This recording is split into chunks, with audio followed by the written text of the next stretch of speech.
안녕하십니까. 서울특별시의회 제286회 임시회 도시안전건설위원회 의정활동 소식입니다. 지난 5월 유아부터 성인까지 다양한 연령대의 시민들이 안전교육에 참여하는 2019 서울 안전한마당이 열렸는데요. 시민들의 호응이 뜨거웠다고 하는데 이렇게 재난 대응과 예방을 위한 체험 한마당이 더 많아지길 기대하면서 제286회 서울특별시의회 임시회 도시안전건설위원회 의정활동 소식 지금부터 시작하겠습니다.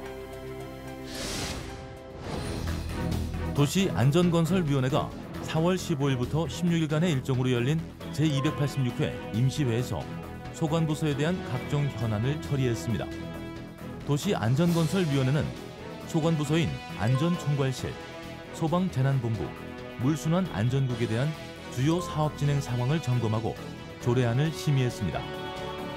임시회 기간 동안 심의 검토된 안건은 서울특별시 도로복구 원인자 부담금 징수 조례 일부 개정 조례안을 비롯해 서울특별시 물재생시설 설치 및 관리에 관한 조례 일부 개정 조례안 등 모두 9개 안입니다. 주요 사업에 대해서는 현장 방문도 이루어졌습니다. 4월 25일에는 119 특수구조단 소방항공대를, 26일에는 중랑천 하류구간 생태회복 조성사업 현장을 방문해 상황을 점검하고 관계자들의 의견을 청취했습니다. 재난관리기금의 관리부서가 재난관리 총괄부서로 변경됩니다. 재난 환경에 능동적으로 대응하고 기금을 효율적으로 사용하기 위해서인데요. 이 밖에도 어떤 논의가 이루어졌는지 계속해서 도시안전건설위원회 의정활동 소식 살펴보겠습니다. 내년부터는 서울시 다전여 가구에 대한 하수도 사용료가 30%까지 확대 감면됩니다. 지난 4월 24일 서울특별시 하수도 사용 조례 일부 개정 조례안이 도시안전건설위원회에서 심의 가결됨으로써 2020년부터 서울 시내 다자녀 가구에 대한 하수도 요금 감면 비율이 20%에서 30%로 확대 시행되는 겁니다. 다가구 자녀에 대한 그 혜택을 20%는 좀 적은 부분으로 저도 이제 생각을 했었는데 지금 30% 하는 데 대해서 8억 정도는 충분하게 예산으로 감당할 수 있다는 그런 의견이신 거죠. 조례안이 통과되면서 세자녀 가구 기준 감면액은 현행 연간 평균 28,120원에서 42,190원으로 증가되어 한 가구당 평균 14,070원의 추가 감면 효과가 있을 것으로 기대됩니다. 한편 도시안전건설위원회는 현재 서울시에는 총 9만여 세대의 다자녀 가구가 생활하고 있지만 이 중 20%만이 하수도 요금 감면 신청을 한 것으로 집계되고 있다며 관련 기관들이 보다 적극적인 홍보를 통해 효과를 높여주기를 주문했습니다. 도시안전건설위원회가 소방 헬기의 출동 시간을 단축해 줄 것을 주문했습니다. 도시안전건설위원회는 119 특수구조단 소방항공대를 현장 방문한 자리에서 소방 헬기의 역할과 출동 실적 등에 대한 운영 현황을 보고받고 비상시에 적절히 활용할 수 있도록 사전 점검을 철저히 해줄 것을 당부하는 한편 소방 헬기가 출동하는 데 걸리는 시간을 줄여 안전관리를 강화해달라고 주문했습니다. 8분이 걸려요. 생각보다 많이 걸린다는 생각을 합니다. 응급시에 출동하는 게 소방헬기잖아요.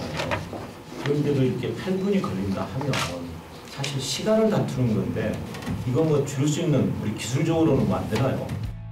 중랑천 하류구간 생태회복 조성 사업을 현장 방문한 자리에서는 해당 지역이 철새 보호구역이라는 특수성이 있는 만큼 환경단체와 긴밀한 협의를 통해 사업을 추진해 줄 것을 당부했습니다. 환경단체에서는 아마 저 부분은 철새 도래지 중에 하나 중요한 부위자 장소라고 저는 판단한 것 같은데 그와 관련해서는 저 본인 생각도 좀 아마 환경단체 저 부분 좀 쉽게 양보하지는 않을 것 같다는 판단이 드는데 한편 도시안전건설위원회는 이 지역의 일부 구간의 경우 안전사고 발생 민원이 꾸준히 제기되어 왔던 곳이라고 지적하며 보도교에 조속한 설치를 촉구했습니다. 재난은 예고 없이 찾아온다고 하죠. 하지만 대비를 안 하면 재난이 되지만 미리 준비를 하면 큰 피해 없이 지나가는 단순한 사고에 불과할 수도 있습니다. 골든타임도 지킬 수 있죠. 방법은 바로 재난안전 교육을 통해서인데요. 시민 리포터가 그 교육 현장을 함께했습니다.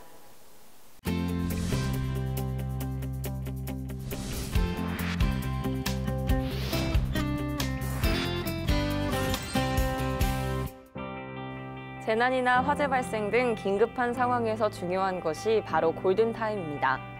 골든타임은 재난이 발생했을 때 인명과 재산을 보호할 수 있는 시간상의 범위를 의미합니다.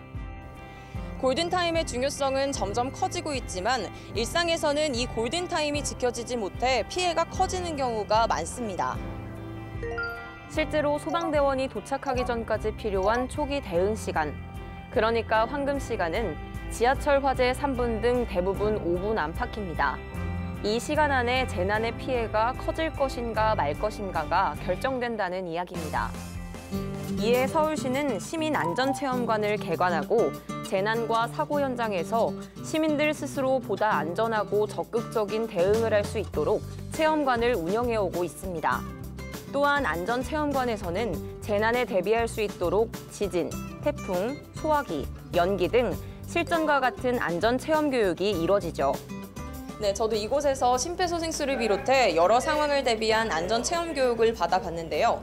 긴 시간은 아니었지만 이렇게 교육을 받아보니 당장 눈앞에 재난이 닥치더라도 당황하지 않고 침착하게 잘 대응할 수 있을 것 같습니다. 실제로 이곳을 다녀간 사람들의 경우 대체로 긍정적인 평가를 보이고 있지만 해결해야 할 과제도 남아 있습니다. 오늘 체험을 해보셨는데 느낀 소감이 어떠신가요? 평상시에 안 해봤던 거를 좀 해보는데 좀 무섭기도 하고 뭐 그렇게 하는데 애들하고 함께 이렇게 경험해 보니까 즐겁기도 하고 나중에도 좀 그 위험한 상황이 있을 때 활용할 수 있을 것 같아서 즐거운 경험일 것 같습니다. 시민안전체험관이 재난 대처 능력과 안전의식을 키우는데 큰 역할을 하고 있음에도 불구하고 보라매와 광나루 두 곳에 시설이 한정되어 있어 접근성에 대한 지적이 꾸준히 제기되어 온 겁니다. 이런 가운데 서울시의회가 지난 제286회 임시회에서 시민안전체험관의 추가 설치에 대한 내용을 담은 서울특별시 시민안전체험관 설치 및 운영에 관한 조례 일부 개정 조례안을 통과시켰습니다. 이로써 서울시는 시민의 편의성과 접근성을 고려해 권역별로 시민안전체험관이 조성될 수 있도록 방안을 마련해야 합니다. 권역별로 시민안전체험관이 들어서면 시민과 학생들의 접근성이 향상될 수 있습니다. 더 많은 사람들이 재난 상황에 대비해 교육을 받을 수 있게 되는 거죠. 조례안 통과가 안전한 서울을 만드는데 큰 역할을 할 것을 기대합니다. 도로법에 따르면 도로 시설물을 파손했을 때 파손을 일으킨 원인자가 시설 복구 비용을 부담하도록 규정돼 있는데요. 이것에 대한 징수 단가가 개정됩니다. 도로 복구에 대한 원인자 부담 등 체납을 줄이기 위해서인데요. 제도도 좋지만 시설 복구 비용 등을 부담하지 않도록 시민들의 안전한 시설 이용이 우선돼야겠죠. 제286회 서울특별시의회 임시회 도시안전건설위원회 의정활동 소식은 여기까지입니다. 시청해주신 여러분 고맙습니다.